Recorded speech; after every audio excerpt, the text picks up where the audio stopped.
Here we have an antique Spalding baseball glove. This is a really gorgeous mitt. This is black leather, the full webbing.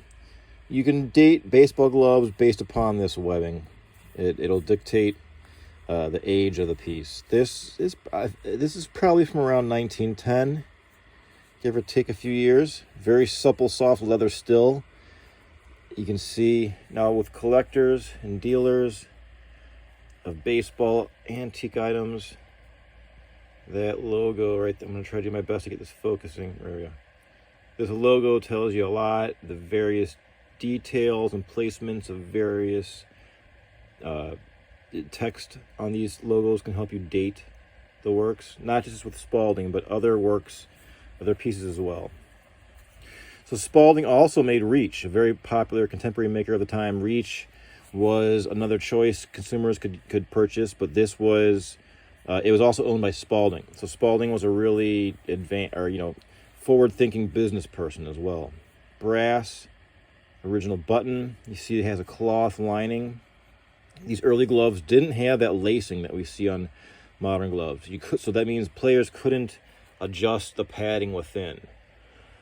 Having that lacing that we see on modern gloves and gloves of the late 20s and so on allow the player to remove that lacing and stuff the glove or remove insulation or padding as they saw fit.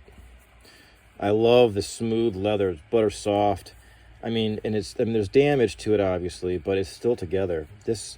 I'd be scared to catch a ball with this one because it's just so fragile, but they're fun to put on. This was definitely, I believe, a young adult size. Sometimes with these really old mitts, it's kind of hard to figure out, hey, are they adult or young adult, because they were smaller mitts compared to what we have now. But I believe this to be a youth or a young adult model. Black leather, look at that, just gorgeous. And it's just, I condition these when I get these. I use Horseman's One Step. It's a horse saddle conditioner, which is great. Look at that old school repair. I didn't do that. This came like that. I love it, like a Frankenstein. Horseman's One Step does wonders for old gloves. It just conditions it, doesn't make them oily. This does button up, but I'm always scared this is just gonna break. I'm just so happy it retained the tag. Yep. Jet black leather, early 1900s Spalding leather baseball glove.